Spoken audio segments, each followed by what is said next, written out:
Hi, I'm Stephen from VR Central, and today we're going to be talking about business VR headsets. Now, this is a very unique niche of the VR world, but one which is served by a couple of big players. Today we're going to be looking at Pico Interactive. Now, they have made a number of different business headsets over the years, but the Pico Neo range really kind of sat at the top of what they provided. This on my left is the Pico Neo 1, the very first of their top-of-the-range business headsets, and on my right is the Pico Neo 2i. Now, these two are actually separated by 2 years, so it's kind of fun for us to look at 24 months in terms of VR development, changes, new technologies, because a lot of people talk about Generation 1 and Generation 2. This is very much Generation 1, and this is very much Generation 2. But with other manufacturers, as they bring out new models, they tend to be small incremental changes. But Pico has really put a lot of new technology in their new Pico Neo. So it's going to be really fun to compare the two side by side.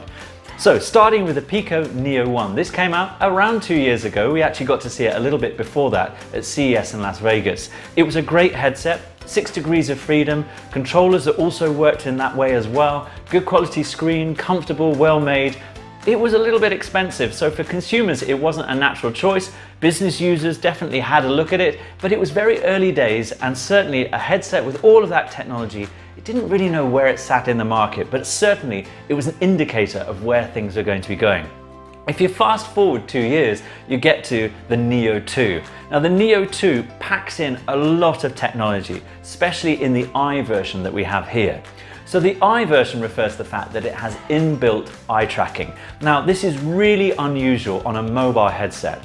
Now, previously, if you wanted to get access to eye tracking, you tended to have to retrofit it into your HTC Vive or your Oculus. But in this case, it's actually built into a mobile unit. So for a researcher or a developer, training company, this could move from location to location very, very easily, provide content that uses eye tracking for research purposes or for data collection, and it's very, very simple to use. We tried this out, we were very impressed with it. The eye tracking is very, very simple. You just have to put on the headset, run a calibration piece of software for literally 5 seconds, and you can immediately start to use your eyes to select components in a scene. It's really interesting, and from a developer's point of view, has so many potential applications. So as a business feature, this is a really big one. The next thing we were really impressed with on this were the controllers. You see, the majority of controllers on mobile headsets tend to use optical tracking, which is fine as long as the controller is directly in front of the lenses themselves on the front of the headset. But with this, you can actually track behind your back, behind your head, underneath a limb, behind the other controller. And the reason that it can do that is it has electromagnetic and inertia sensors on it as well. So it doesn't become occluded or confused in quite the same way. This is very interesting, and it means that if you are a business developer who has created content for HTC Vive or for the Valve Index, and you're using the Lighthouse tracking system, you'll already be used to the fact that you can actually move a controller pretty much anywhere within the volume around the player. But it's not something you were able to do previously for mobile headsets. So when you started to develop for those, you had to change the control input system. With this, you don't need to, so you can actually retain the same level of tracking volume that you would have had for other projects previously running on desktop headsets. That's quite impressive. Now, one of the other things about business users is that very often they're going to be used for things like training and research over long periods. So the headsets actually really need to be comfortable. The original Neo 1 was a very comfortable headset, a little bit front heavy some might say, which has been a problem for a lot of the mobile headsets. Certainly on the Neo 2, they've addressed that.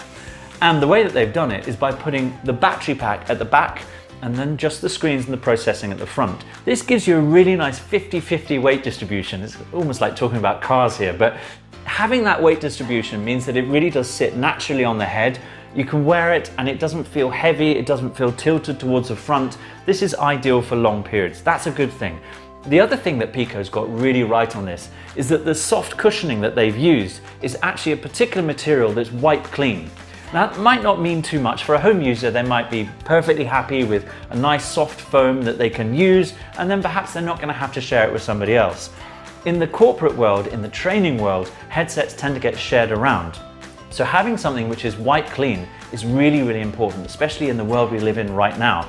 So you could take an antiseptic wipe, clean down the front and the back on the pads here, pass it to the next person, and everything feels comfortable. So that's a really nice feature to see.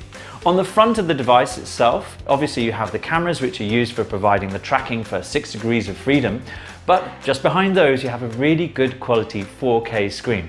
Now when the Neo 1 came out, it used an OLED screen at a higher resolution than the majority of actual desktop headsets at the time.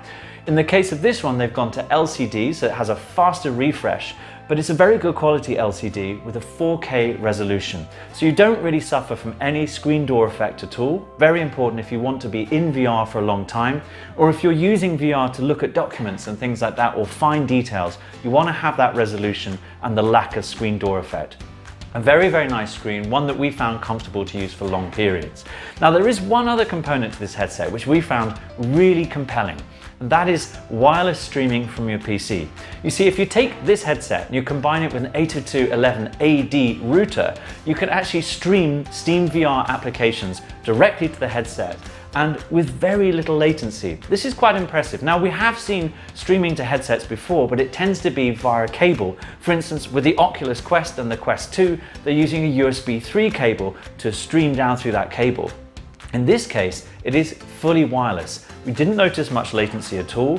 The image quality was very, very good. The refresh rate felt very comfortable. So for us, we felt this is actually a usable feature, and certainly something that if you are a developer, and in some cases you're going to be taking this out on the road to do presentations, or you're taking it around for training, having mobile is great in those instances.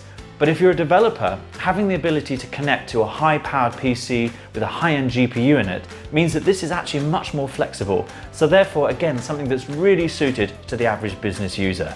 So I think that gives us a nice little overall round picture of what the Neo 2 is able to do.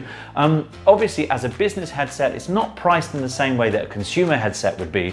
So in the UK, for instance, for the standard Neo version without the eye tracking, it's around £700, and as you go up to the eye tracking version, it goes to about £900. Overall though, we feel this is a very, very strong headset, and certainly something we expect to be seeing used out in the enterprise and development world a lot over the next year. So we hope you enjoyed this little recap of where VR has come for the business world in terms of mobile headsets. Thank you very much to Pico for providing us with headsets to do this video. We look forward to seeing more of what you have to offer in the near future. From us, thanks for watching. Please do like and subscribe. We'll be back with more videos very soon. From me, ta-ta.